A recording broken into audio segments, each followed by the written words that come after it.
Okay, this is Stephen Palmer and Alex Feingold. This is May 7th, 2018, and we are in Alex's living room in Forest Hills, New York.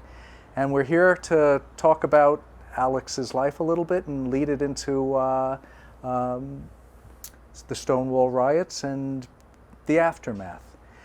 Alex, if you could just give me a little bit about your childhood, where you grew up, religion, family. I grew up on the Lower East Side, Houston, between Avenue B and Attorney Street. Went to public school 6 and 188 as the junior high school, and then I went to the School of Art and I think it's called the Art and Design now. Then it was called Industrial Art. It was 2 buildings in the 50s on the East Side. It's now got 1 building, I think, also in the 50s, but on 2nd Avenue. And majored in advertising and illustration, and got a job in the studios of the day. They were little rinky-dink agencies. And everybody promised me the moon, and everybody gave me a gopher's job, which I figured it was going to be, but I was also being sent there by an agency who got a percentage of my salary, and after 3 weeks, you would have paid for a whole week's salary, which at that time was $50 a week. No one was paying more. Until I got into the film industry, they paid $55. Jumped at it. Wow. $5, a lot of money. Yeah. And 6 months later, I got another $5 raise. So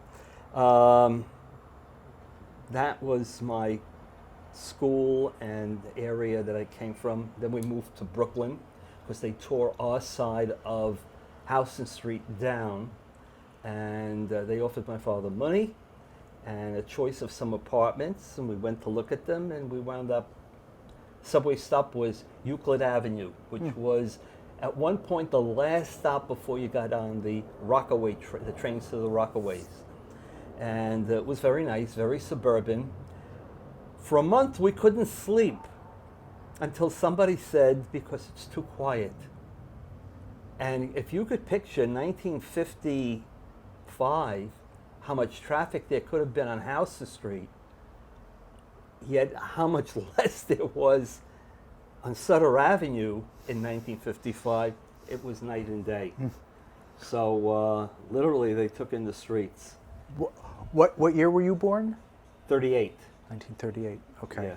So you moved there in your early teens. We moved there in 1955. Oh, so okay, Yeah, 17 years old. 1955. All right. They tore the building down. There's no building. Now, if you stood on this side of house and looked across, you'd see 2nd Street. They literally took down a block, city block, and it was a predominantly, you couldn't get to be Tel Aviv on Houston Street any more than it was then. I mean, Jewish holidays, everything was closed. So after Passover, used to be a 2-block line from a bakery that was around the corner from us. There was a Polish bakery, and everybody lined up to get bread after Passover. I bet, I'm just diverging for a second, I bet the people at the Tenement Museum on the Lower East Side would love your story. Oh, they have their own shtick. The building that, yeah. I remember Russ and Daughters on Houston Street, off, well, I guess that's the Bowery, starts there. They were not what they are. Matter of fact, I worked for a year 2 doors away from them, Eisenberg's. They sold the same thing that Russ and Daughters does, but we also carried a bigger selection of candy, and it wasn't bad in nice weather like this, but God, in the wintertime, especially late at night, you have to put the stand out, and it was for I think I was getting 75 cents an hour, maybe $1, I don't know, not more. Not more, but I was living at home. Yeah. No, that made a difference. Yeah. Your parents, you had siblings? Brother and a sister. Sister's the youngest. My brother is 5 years younger than me, and my sister is 13 years younger than me. So you're the oldest child? Yes. Okay. Do you remember, can you talk about noticing sexual desires, feelings for other? I didn't come out until I was about 20, maybe 21. Yes, I can look back that when I was even a little boy and go into a locker room or something like that, I was kind of inquisitive, but I really didn't, I was glad I knew how to tie my shoes. I was really an asshole. I didn't understand any of this stuff, and I think I came out with somebody that you wouldn't look at once on a bet.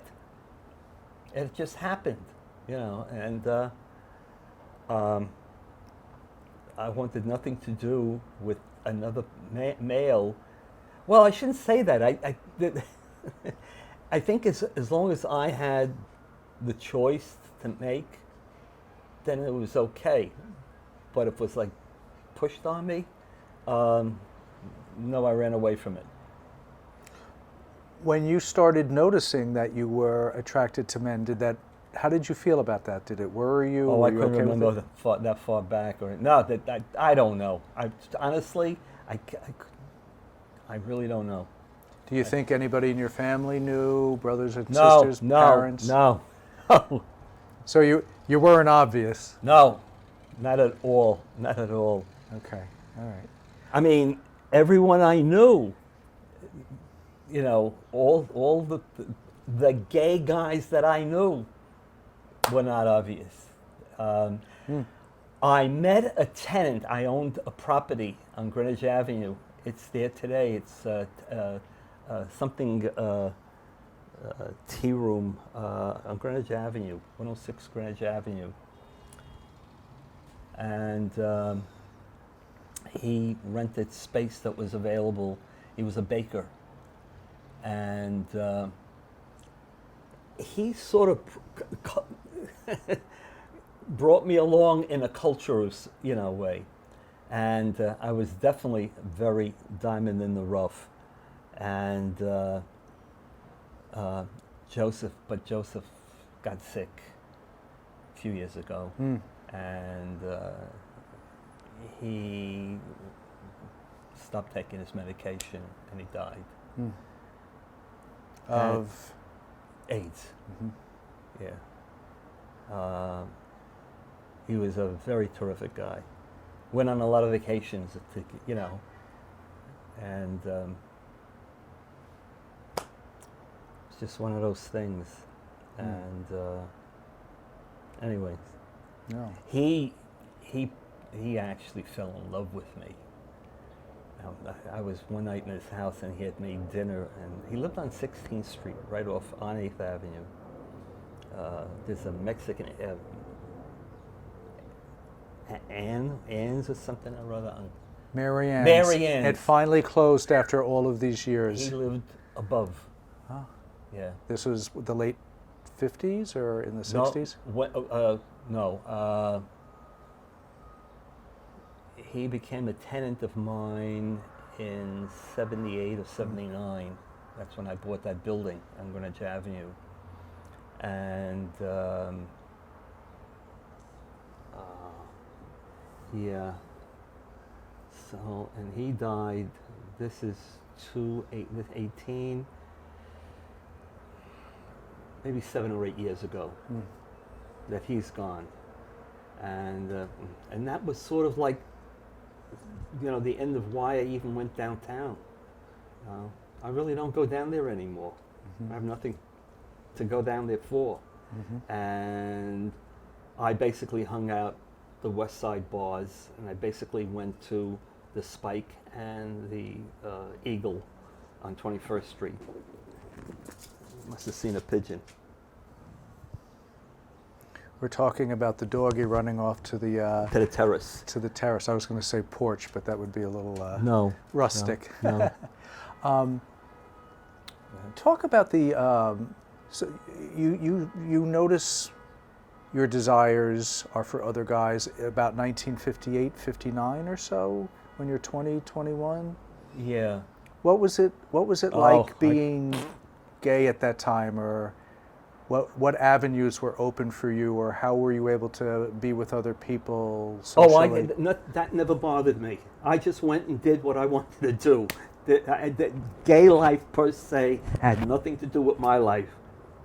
If I wanted to go out, wherever I went, there was nothing that stopped me. Gay life did not stop me. Mm-hmm. No. Where did you find yourself in the early 60s? When did you start gravitating toward the village and... Well, my dentist was in the village, but on Fifth Avenue on 9th Street. I still have somebody that he's associated with. I went across the street. So all my doctors and everything are in the city. But I didn't know anybody that was effeminate. I just didn't get a hold of. It didn't mean anything to me. And an effeminate male had no appeal to me. As a matter of fact, they were here, I was over there. I didn't associate, you know. Not that I wouldn't go to parties or this or that. I did. I went to a lot of things. Why were you there? I don't know. I just went. Joseph was very, very heavy into drag. And he was...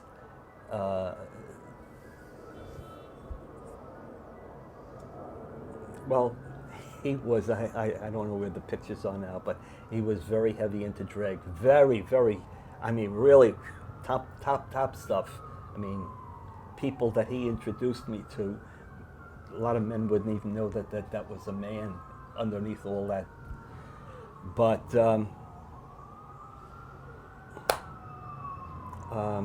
sexually, there was no attraction to me to him, from me to him. He's the fellow who fell in love with you. Yes.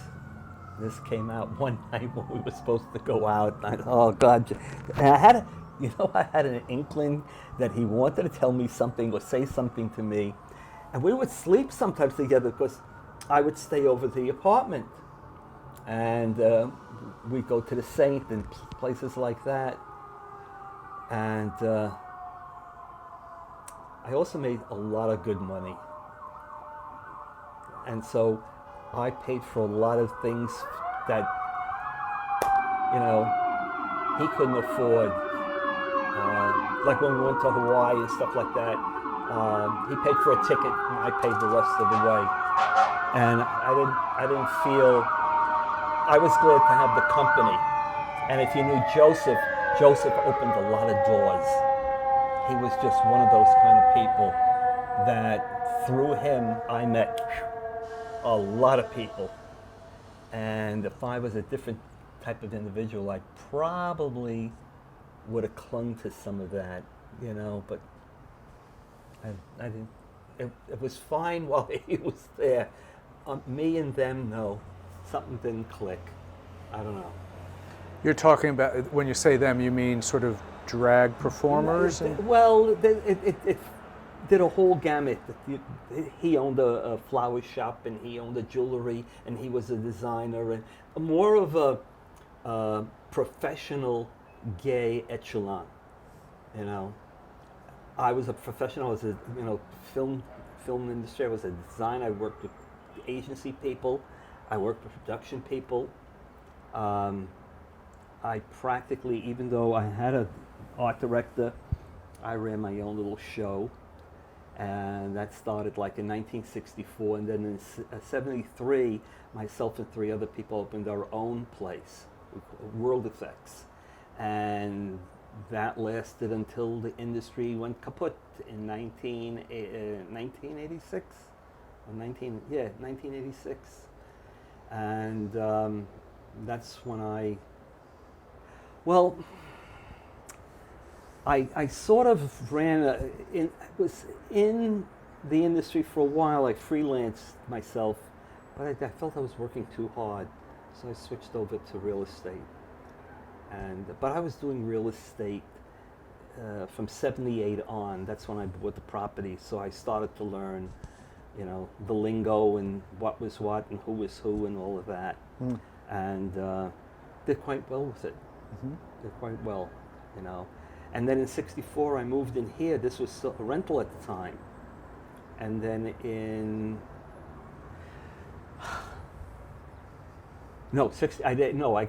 came into this building in '78. In '64 I lived in Regal Park, which, by the way, the building went co-op after I moved out of it. But when I moved in here, this was a rental. And then in '78 it went co-op, and that's when I bought this. So, okay. So now, let's bring Go it ahead. back into the '60s yeah, again. I was okay? just about to, how am I going to do this? Go ahead. Don't worry about it. Don't worry about it. This is natural for it to go. It's Go all it's over the normal. place? It's normal. In the '60s, if you could give me a sense from what you remember, what Greenwich Village was like in the '60s, the ambiance, the feel, It was very nonchalant. There were no cliques. That was obvious to me. You came and went as you wanted to.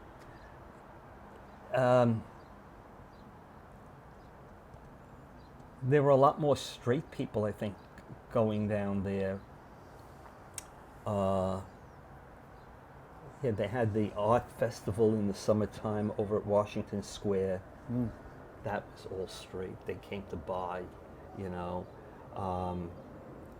It was like very in to know a gay person and go out, or something like that. And I remember one time we were out. Where were we? I forgot the restaurant. Somewhere in the West Village. And these two couples came in, and they were sitting there, and we were here, and I was looking this way. And the girl, I don't know, they got to talking about us, and she said to him not to look at us. They didn't want no trouble. Like, they were afraid of four gay men, or she was anyways, of four gay men, and you usually hear about, straights intimidating gay people and things like that. But here was a case where they were afraid of us. Why do you think that was? I have no idea. Well, whatever. I couldn't put it. She was just afraid. Gays are crazy. Whatever. I don't know. We've heard about your people. Yeah, that kind of thing, maybe. Yeah. So, but there was the firehouse. That was the political action. They also had dances. I'm not sure if it was Friday night or Saturday night, the dances, but it was one of those nights. And they also had, I think, one on Wednesday night. They were very cheap. They were like $1 to get in or something like that. And that was sort of the forerunner of the private gay disco clubs, the Firehouse, And then all of a sudden, I'd say maybe within a year, or the following year, the most, clubs would open that basically were discos. They sold liquor, but it wasn't a gay cruise pickup kind of bar. It was a dance bar. That's why you went there, and people would get high, get stoned, whatever that, and the funny thing is that all these places predominantly, maybe by the time the disco clubs opened up, gays were starting to own them. But prior to the disco, so disco was what, late 70s? Bars were all mafia. Bars were all, it was illegal to sell alcohol to a homosexual. So if there was a bar there and gays went in, the police knew. So the hypocrites didn't care because they were getting their payoff. They were getting their shtick, whatever. So they weren't told to rate it or anything. Nobody complained about it, so it stayed open. Were you ever in a bar that was raided? I think I was at a party in the 30s on 3rd Avenue. It was Halloween. It was a great party. And all of a sudden, I saw these guys. I said, these are not gay. And the next thing I know, this premises is raided. It was an apartment. It wasn't a, you know. So they took us downstairs, and we were going to get into a police van that was parked there. And then all of a sudden, somebody came along, had a little huddle, and they said, "All right, everybody, get out of here." Were you scared? No, everybody was, it was like, if I was alone, I wouldn't have been Mr. Big Shot. But I was with a ton of people. You know, there had to be at least 40 people down there. Was that in the 60s when an apartment was raided? That's a good question. You know, I really can't. No, I think it was before. You know, maybe. Well, if it was 60s, it had to be no more than 61. It was very late 50s. Yeah. Because I was out of work 62 to 64. So when I say out of work, I wasn't out of work. I just didn't have a particular job. So I freelanced, and I was making like $10 an hour cash, you know, which later on I realized I made a big mistake. I should have paid taxes on that because I lost about $200 in Social Security. Oh. Doesn't sound like a lot, but like today, I wouldn't mind having that $200 every month. You know, it's $2,400. Sure. But that was it. Also, my Social Security would have been higher. You're not playing with a full deck when you're in your 20s, you know. But I was making money. That was the one thing my father taught me, was how to hustle. When I mean that in a constructive business sense, not that I charging you for sexual favors. Sure. No, I never charged for my sexual favors. In the late 60s, where were your politics? The war in Vietnam, racial I was a stuff? fucking Democrat, liberal Democrat. What an asshole I was. That kid was in front of me now. I'd smack him in his face. That is not me today. I voted for Trump. God bless him. What he's done for this country, the Democrats could shove up their ass. Just because you're gay or Jewish, you're supposed to be, you know, no. I was, very much so. But Did you protest the war? to a degree, yeah. I went to rallies and shit like that, yeah. But I wasn't a political gay person. I knew them. They went to my gym, you know, and stuff like that. This kid, Alan, he once gave me a lift home, and in front of my building in Ringo Park, leaned over to kiss me. I said, "Get the fuck out of here." You know. Why? Because my neighbors were all sitting around there. You know. Sure. But he passed away. He also got sick. When I say got, I lost a lot of friends. I had no idea that heroin, cocaine, I knew cocaine was heavy. I didn't know heroin was that big in gay people that I knew. I was really surprised at that one. And a few other things surprised me. And that's why a lot of people got sick. They just brought their resistance. It wasn't the disease that killed them. It was their body's resistance was so lowered from the drugs that the disease latched on like, you know, glue. Because why didn't I get sick and some other people that I knew? we were not heavy into drugs. My biggest drug is pot. You know, I've been doing it since the 60s.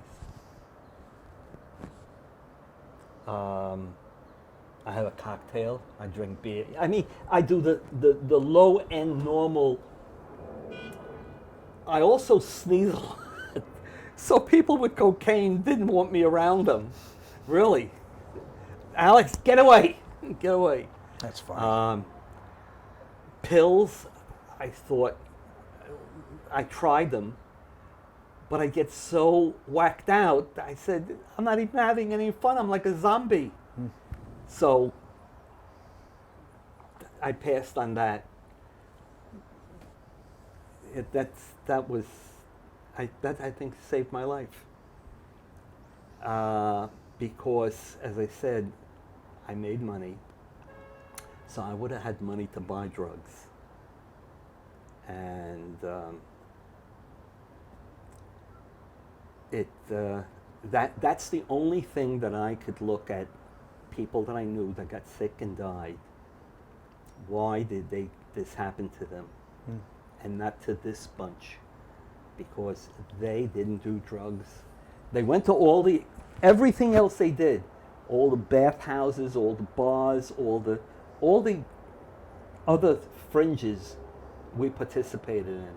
So why didn't we get sick? Don't tell me I was lucky. It's bullshit.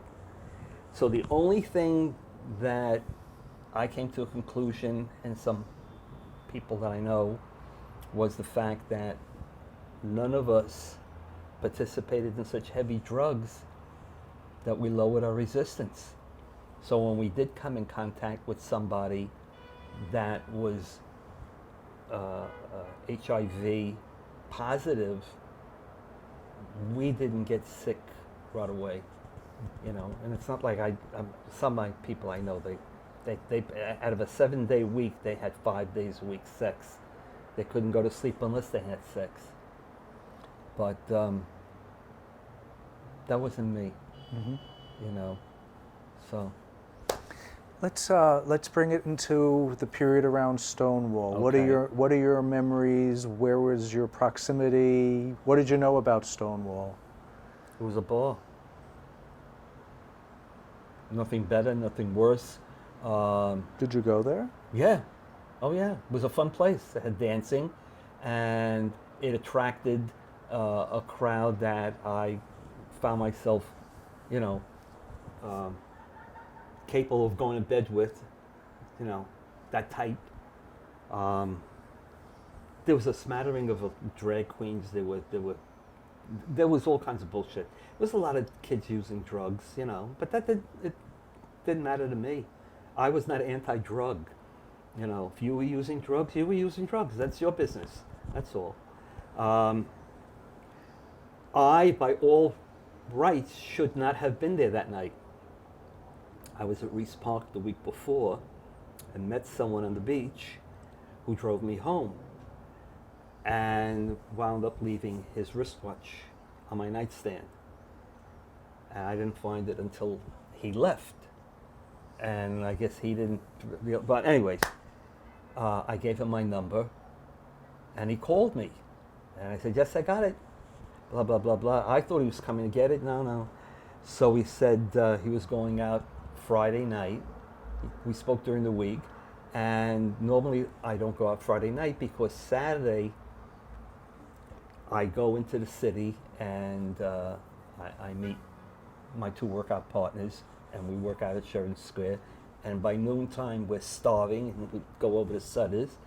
And so I wouldn't get home till 3, 4 o'clock in the afternoon, maybe later. Sometimes we even go have a few beers at some of the bars on Christopher Street.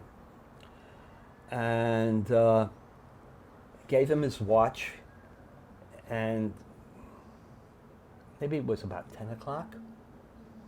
I don't think it was later than that. And I got a drink from Steve, and I said, I'll see you in a little bit. And I went outside. He was in a small corner bar. And I went into the big room, the first room as you came in, had one huge bar, maybe 20 feet long. This is Stonewall. The Stonewall. And when you say Steve, Steve, who you met. Steve Mayerson. Yeah, Okay. right. He was bartending in the corner back bar. It was a small little room. The bar, I don't think was any bigger than that alcove, and there was a couple of stools this way, and that way was the dance floor, another room, and I think I went out this way, and I got to the big room, and then if you kept going down, you're going out.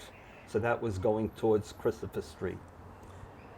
And as I'm walking, checking out the crowd, I see these two guys and a woman who I know don't belong there, like cancer didn't belong on a lollipop. I said, oh no, you know, all this in my head in 30 seconds. These are cops. I ran back into, I went like from there to there and went in and said, Stella, I think the cops are here. I think you're being raided. And all of a sudden I went back out the door, looked down this way. Everybody, we're the police, blah, blah, blah, blah. It's a raid. So that's when he took the money box and got on the other side of the bar and got out. You saw Steve do that? No, he was already, I didn't see him jump over the bar. When I turned around to see where he was like literally almost behind me. But that was the only way to really get out, was to get over the bar. So when you were out in the street and you saw... No, we didn't get to the street. Oh, that comes much later. Where did you see the two guys and the woman? And that you thought to yourself... yourself... Oh, the police people? Yeah. In the bar. They were in the bar. They were in the bar, yeah. And it was just your intuition that told you... It was like, how could I... We're in the deep white South and there were two black guys standing at the door. How much obvious... I mean, I'll tell you, these people were so obvious, I hope they didn't think they were undercover. No, I picked them up just like that. And I was not that sophisticated, but I smelled them. I mean, it was so obvious. First of all, what's a woman doing there? You know, and no. Which night was this that you're Friday talking night. about? This is Friday night. Friday night. Do you know what time about? Between 10 and 11. Probably closer to 10. And who's Stella? Steve. He was my roommate many years ago when I lived in Brooklyn Heights. I actually lost my job, put my furniture in $10 worth was my bill. John and Joey were two brothers that lived in Brooklyn Heights, and John needed a roommate, and I knew the other brother. He saw me on by the library on 42nd, and we started shit. Well, I know he was trying to pick me up, but not my type, and give me this whole story about how he was looking for a roommate, this and that. I said, you know, I'm looking. Anyways, and what happened was Steve's deal that he was supposed to move into fell through. So he wound up staying, and I was already on my way in. So I wound up sleeping with Steve, but that's what we all call him, Stella. Steve's name was Stella. Yeah, and we were on Girolamo off of Henry. This is Henry. This is Henry. This is Girolamo, and Pam Pam's was right on this corner, which was the most notorious restaurant at that time in Brooklyn. And Brooklyn Heights was quite gay at that time. Yeah. You know, I liked it. I wanted to stay there, but the rents were much higher than Queens. And if I was going to pay that money, then I wanted to stay in Manhattan. But it all came down to nickels and dimes. So,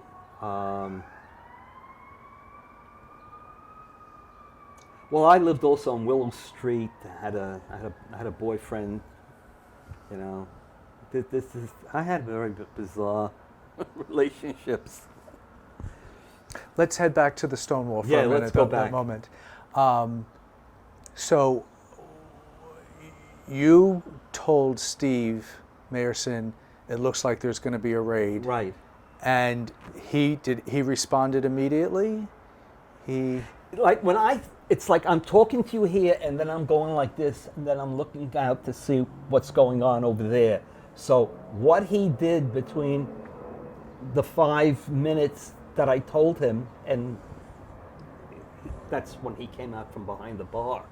How he came out, I don't know. Could have flown. And then and then what happened? What do you remember next?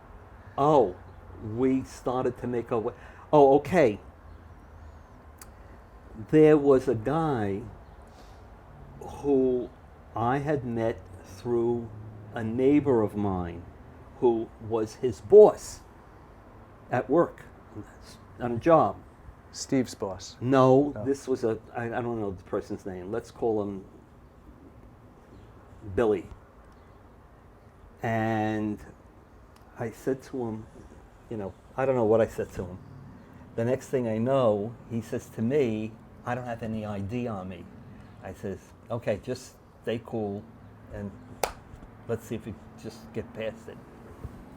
And the reason I wound up hanging around was he stayed behind me, but when we got on this line, I think Steve was on it before and got out ahead of me.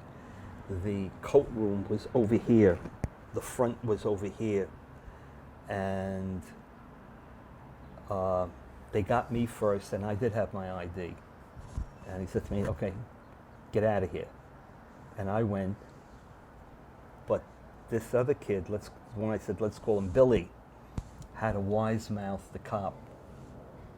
And of course the cop gave him a smack in the head and said, get over there. That was the coat room, which they were holding people. So now I'm out, he's being kept.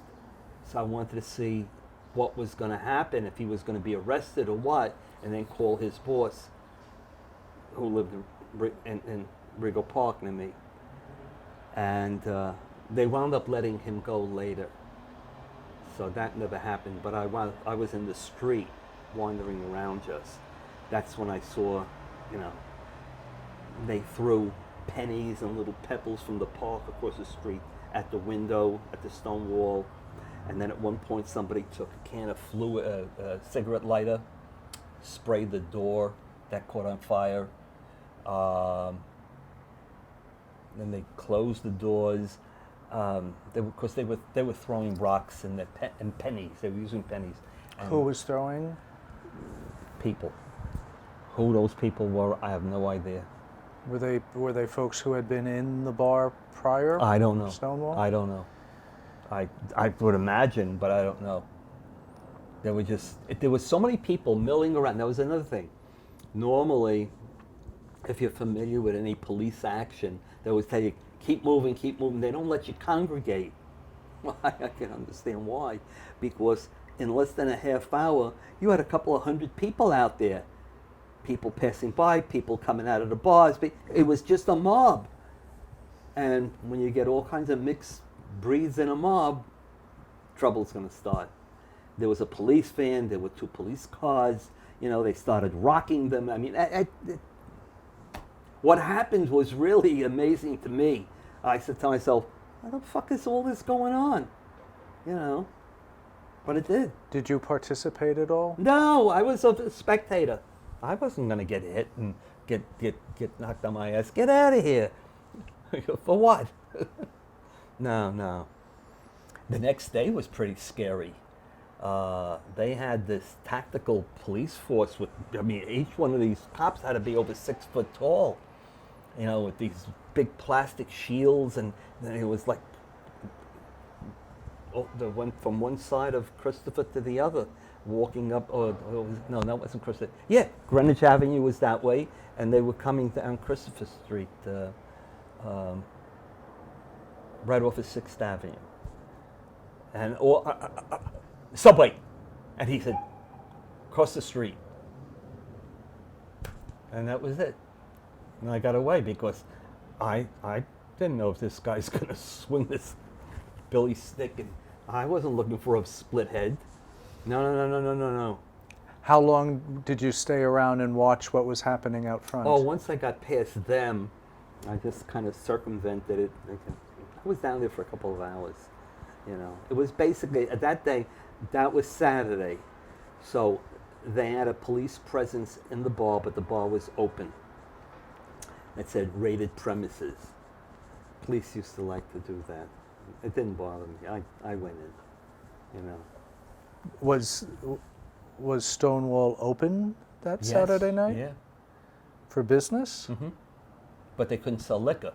They sold Juice. and soda. Yeah. Yeah. What was your feeling about what was happening? Did you see that as a political moment? Did you see that as Harassment moment. You're gay, they're in power, that's what they're doing. Anything that they said that the drugs were sold and all of that was all, as far as I was concerned, bullshit. You know, even if it was, so what? You know, it's against the law. It's against the law to just have the place open. It's against the law to do what you were doing. That it was all hypocrisy. I never had any respect for that. You know, as long as I wasn't arrested or caught up, that's why I didn't care about somebody else. You know, I was doing what they were doing, and they were doing what I was doing, and that's all. It didn't matter to me. What kind of conversations were you involved with other people after Stonewall? Were there discussions about gay liberation? Not for me. Not for you. No, I just, my life went on with Stonewall, without Stonewall. Mm-hmm. I happened to have been just one of those people who were there that night. And nobody really gave a flying fuck until many, many, many, many years later. You know, where you come in and maybe a year ago or two before that, you know. But otherwise, nobody really paid attention to it. Not that I know of. Do you remember your first gay pride march? Not really. Did you go to the one the following year, 1970, where they marched up? Truthfully, I don't remember.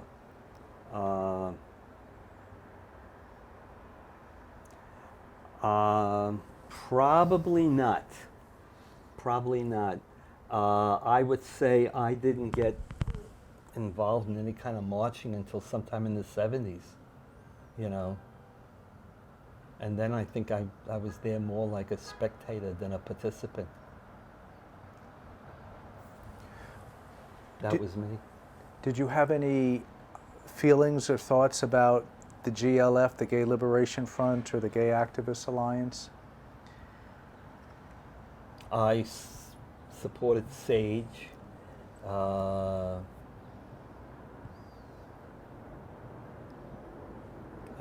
gave them donations when they had, well, I guess that was late 70s, was it 80s? When they'd have these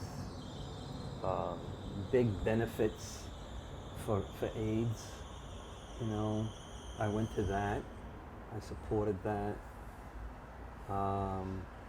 The circus, the rodeo, that was all sponsored, we went to that. But I don't think what you're looking for, I was not political. I'm looking for every lens. Okay. Your lens is your lens. If the answer to the questions are no, that's fine. No, I was just not political. Yeah.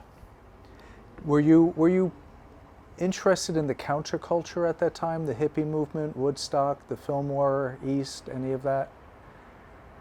Not as a participant. Like my sister wound up going to Woodstock.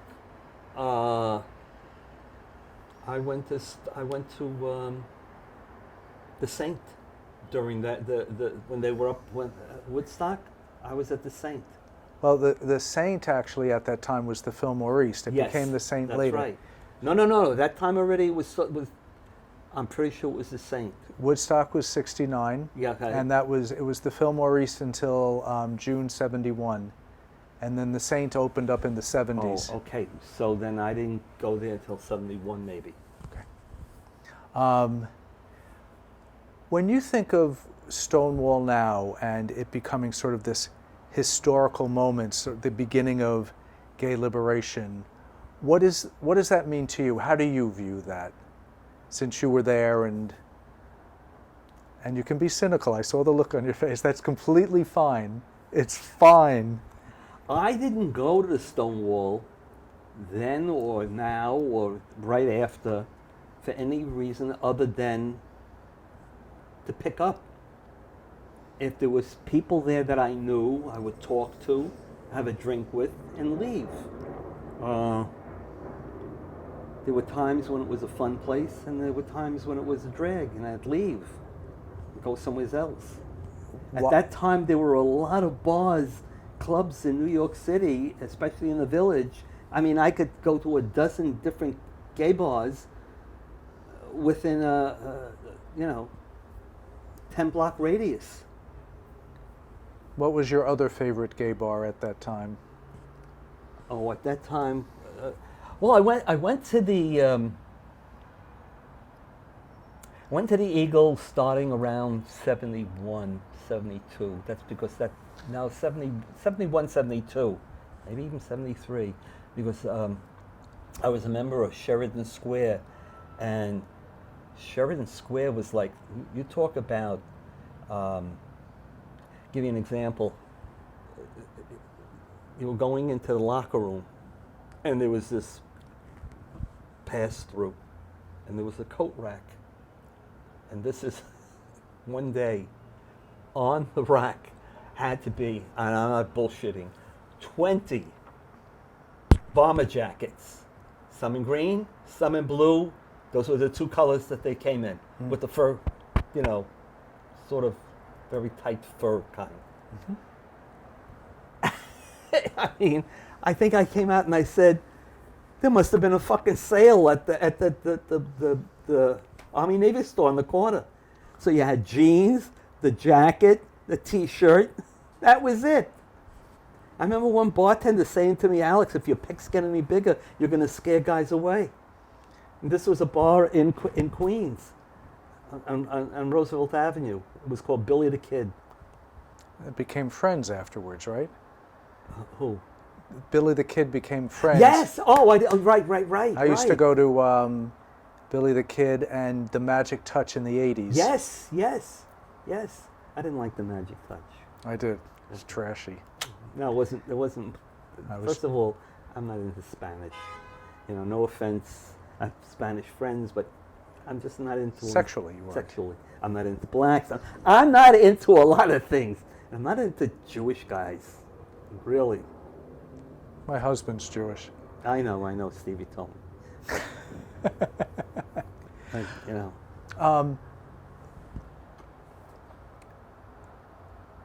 How do you view the evolution of gay rights since Stonewall? What's your sense of that progression?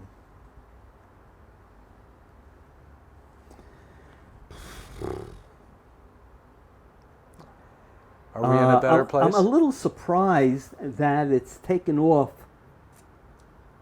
so politically. Really surprised that political parties have opened with open arms accepted gay people. But that's the price of a vote, and people get into bed with anybody for that vote. You mentioned before that your politics had become more conservative over the years. Right. When did that start happening? Who was your first Republican vote? Oh, Trump. Oh, well, I didn't vote. Starting with Dinkins, that black motherfucker. I wouldn't spit on his grave. Riot against Koreans, 2 riots against Jews, he went to tennis matches while all this was going on. I voted for him. I said, he's a decent black man. It's his turn. Give it to him. Turned out to be the laziest piece of shit. And Obama, the same fucking piece of crap. Did you vote for Obama? Obama? Are you crazy? No. Who was your first Republican Trump. president? Trump. Oh, because even Hillary was a piece of shit. No, sorry. She would have accomplished nothing. If you read the paper, well, the Post is pro-Trump, but he'll go down as one of the great presidents. I don't care what the fucking Democrats have to say. My father was a socialist, but he voted Democrats. As he said, they're the who's, so I'll vote for them. But no, I just felt the Democrats were using gay people, Jews. The Jews really got sucked into that party. I would never vote. If there are Jews that I vote for, or Democrats that I vote for, like out here and so on, but for the most part, I haven't voted Democrat 10 years, at least. Well, since Dinkins. Dinkins was my last Democratic vote. So like late 80s, early 90s. Yeah. You had to be not a liberal Democrat. What's his name again? Our head Democrat.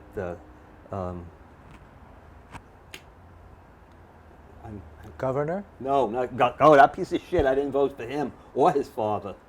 No, I'm sorry. But who are you trying to think of? Oh, De Blasio? no, not De Blasio. That's a piece of Bloomberg? No, Bloomberg I voted for. It's at the tip of Bloomberg was liberal? Yeah, but he wasn't a Democrat. He wasn't a Democrat. Well, he was prior, and then he became an independent. Then yes. But I spoke to people that were supporting him, and he was really closer to, at that time, what I can call Republican. But look, it's right there. Who's the head of the Democrats? Speaker of the House or something or other? Pelosi? Huh? Pelosi? No, that thing. God, no. You're going west. Ours, New York State. She Gillibrand? No. Senator? No. Yeah, no, not her. The head guy, the head of the Democratic head party, or no? What is he? He's a senator. Schumer. Oh, Schumer. No. What that motherfucker did, his vote on Israel, he'll never get me to forgive him. What was his vote on Israel? He voted against it.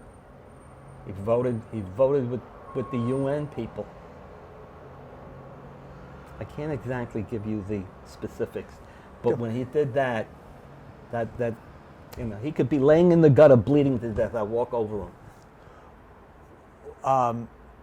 How do you feel the Trump administration's relationship to gay people and gay rights? And so They on? have nothing against gay people. I don't know where that bullshit came from. I think that was something that some Democrats made up, so they can get them to it's pathetic. It's really pathetic. And what is it, though, that you like about President Trump? Shoot everybody. I'm all for that. We're too goddamn liberal. We're too good. I would love to get the job pulling the switch. I'd bring the electric chair back. But the switch on who? On anybody. You found guilty? Let's cut the bullshit. It's time you went to your maker. I hear my phone ringing in the background. So this is very interesting that you were there. By the way, I can't believe you're either 80 or about to turn 80 this year. Holy crap. I know. Because you don't look it. I know. And I looked better a year ago. I had a rejection to 15 medications I was taking. I took all the medications. I brought it to my doctor. I said, "Here, you figure it out." I lost 15 pounds For what in a year. My medications body, for? high blood pressure and diabetes. They kept slipping in all these different things. I had a whole bunch of bottles up there. I couldn't eat. I was nauseous every day of the week. I don't know how the hell I only lost 15 pounds. Good thing I kept working at it. But then I did a little meltdown mentally. I mean, when this all started happening. So I knocked this off, you know, but I lost my legs. That was it, because I developed sciatica. Ouch. Yeah, I'm done. You know, I take a pill. I take pills. That was the problem. So I started playing doctor, and I eliminated this, and this, and then I went back on to this, and gradually I got myself back, but I knocked off 15 pounds, all because of medication. They over-medicate you. And the thing is, you don't know at the time you're listening. They're the doctor, you're the patient, and they're helping, but for some reason they don't take the medicine away. You stay with it, and you stay with it, and then you keep another layer and another layer. And I guess sooner or later your body just says, and it did me a favor, because I lost the weight, so, you know, that helped. I wasn't working out as much as I used to. I mean, I had good arms. This is nothing. No, this is nothing. Go ahead. And now we have a gym here in the building, which I and one other guy, at that time we had a president of the board. He was very pro Alex and Roger, and we went and we picked out equipment. We have for an in-house gym, we have next to a commercial gym. I defy them to take me someplace. And I kind of like lost it about 3 years ago. And so they had some people run. I just walked away from it, you know. Like I'm the chairman of the pool, but I think this is my last year. I've had it. But, you know. Well, you're in great shape nonetheless. Believe me, I know you're here. No, Just saying. I do it because without it, I'd look like my father. There was no one to look at, you know. So, I mean, as far as a man, he died in 1974. And I believe the only reason he died, they didn't have the medication that they have today. I mean, my mother, she went at 71. She had rheumatoid arthritis. She was like totally, 3 years in a wheelchair, her last 3 years. But she went very peacefully in her sleep. But today, then I think all she lived on was Bufferin. Today there's a dozen medications for arthritis, you know. So when I started developing it in this knee, but nothing you can do about it. You know. As my sister said, there are people who have cancer. So. That sister who went to Woodstock? Yes, yeah. Did her politics become no, I conservative think also? she's no. She's a Democrat. She's a Democrat. Yeah. How's Thanksgiving time with discussions about politics? We don't discuss them. Because everybody wants to continue to love each other. That's how I do it with my family. Is there anything else that you'd like to... Oh, they're not happy about my republicanism. They're not happy? No. But I say to them, fuck you. She knows, she knows I'm gay. My brother, we don't discuss it in front of him. He can't handle it. That's it. Leave it alone. He don't have to... Being gay? Yes. Yeah. It hit her also like a bombshell. she didn't know how to deal with it. It took her about 2 weeks. And I said, hey, if she doesn't buy it, then tough shit. When was that, before or after Woodstock? Oh, after. Mm-hmm. Oh, it happened like maybe 30 years ago. I want to say 20. I have a bad habit. I'll say 20 and my sister will say to me, how about 40? 30 years ago was the late 80s, you told her. Yeah. Actually, she was sitting at that side of the couch and I was, I said to her, well, there are different lifestyles. And she said, are you gay? And I said, yes. If you knew what questions to ask, you got the right answer. If you didn't, I said, fuck you, go fish. Yeah. Go fish. That's it. Just to end up, we were at an hour, thank you. Wow. Is there anything, is there anything you'd like to say about that time and about Stonewall that I didn't ask? Any opinions you have about the whole thing? And remember, this is your individual lens. It can be whatever you want to say. Well, the raid was hypocrisy. Now I can look at it. I mean, why they raided it? Because they were selling drugs there. That's the cherry on top of the bullshit. The bar wasn't supposed to exist to begin with because the state law in New York was homosexuals cannot be or sold alcohol. And yet here was the bar. So let's take the drugs out of the equation. The bar wasn't supposed to be open. But you're saying, oh, if it wasn't for that, the bar could be open. It wasn't like somebody was prostituting at the door, $20 for a blowjob or something like that. None of that came into the picture. The whole thing was that they were they caught up with a few people. They gave them a couple of whacks with the stick, the cops. There was one kid that he weighed 90 pounds wet. They caught him around the corner. I guess, what street is that? If you take Christopher towards 6th Avenue, there's a street that runs this way. Gay Street? Pardon? Gay Street? No, Gay Street is on this side, and another block down. Whatever this is. This could be 10th Street. And they were bringing him up, holding him under there, and whacking him on his legs. I don't know what he did, but they caught up with him. I don't know if it even had anything to do with the bar or what, but he was coming up that way. It was just there. So to me, anything that was just there was part and parcel, But when you saw the gay people or the Stonewall clientele fighting back, did you have a sense of...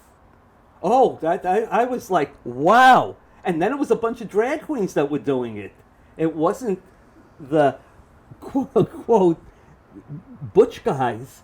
It was the drag queens. And that blew me away.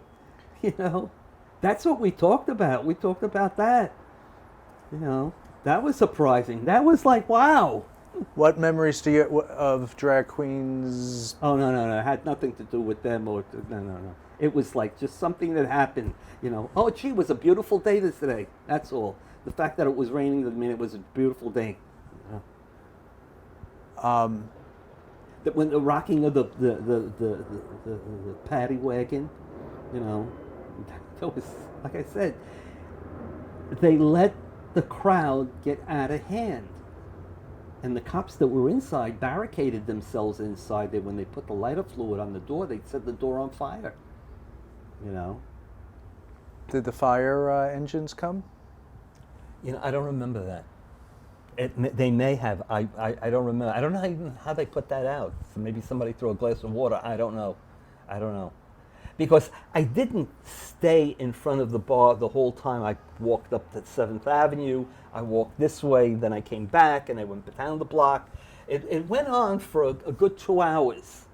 It didn't, by the time I came out, from the time I came out to the time I left, it had to be at least a good 2 hours. Yeah. I figured, that's enough. Let me go. 2 hours is a long Long time. time, yeah. And then I'd take the subway home. Maybe I got a cab. I don't know. I'm going to ask you straight out, did you feel triumphant at all that the people were fighting back against the cops who had been harassing them? Not maybe right there at that particular moment, but in a day or two of us talking about it, yeah, it was like unheard of. It really was unheard of. You know, gay people had cops, they were barricaded against us. It didn't make sense. You know, the whole thing got out of hand. I'm going to show you how a revolution could start, and it did. I mean, now we're talking about this thing, but at that time in this space, that was the furthest thing from my mind, and I'm sure from anybody that was there. I don't know. The people who were politically motivated and active, like out of the firehouse and stuff like that, they probably ran with it. They probably used it. Fine. Whatever sparks the dynamite sparks it. And that was it. It was really so stupid that something like that was that was what started it. It's over that. It's like so much bullshit. I mean, the bullshit was there all the time. You just happened to. The part that I say is the cops let it get out of hand. They really did. Because at one point, more cops came and then they left. It was almost like, you're gonna, we'll take care of this. This is nothing. And I guess I felt the same way. I didn't see a revolution. I didn't see anything, you know. I didn't even think of it when I went home. It wasn't until the next day when I came down and I went to the gym Saturday, I saw this. Oh, look at this, you know. And even then, it just didn't. All the pieces didn't fit. That something had started. I didn't see it, you know. But you felt something was happening. No, that didn't happen till much later on, much later on. Then it became just Saturday with the cops using pressure. The cops, I don't know why did they have that tactical police force there on Saturday? It was a raided bar that was a block away from where I ran into them. Why did they all of a sudden have that? They were afraid? It didn't click. It didn't gel. Why a big police presence if they've already done what they needed to do? Why keep this going? Right, exactly. And this is maybe 2 o'clock in the afternoon Saturday. I probably came down to the village 10, 11 o'clock, parked my car. Wait a minute. So, no, I didn't have the car then. So I was going to take the subway home.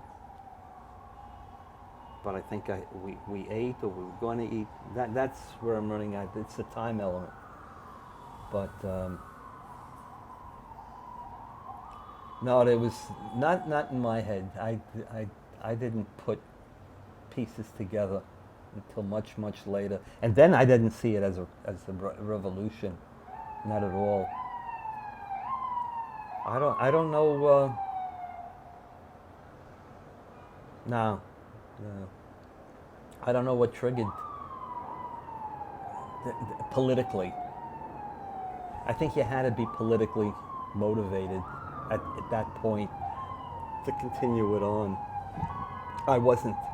So to me, it didn't have any meaning. Interesting. Yeah.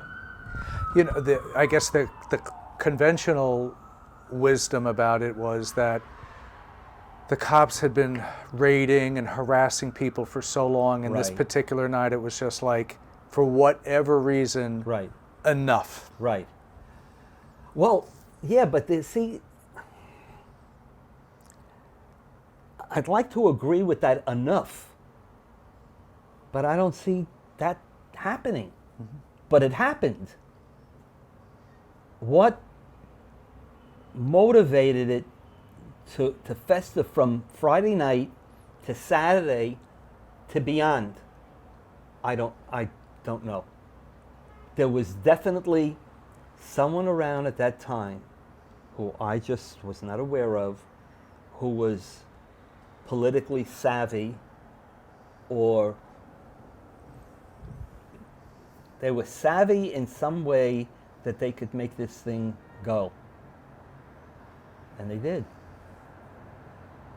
They really did. Thank you. You're welcome. That was great. That was really a very individual understanding of a time. I will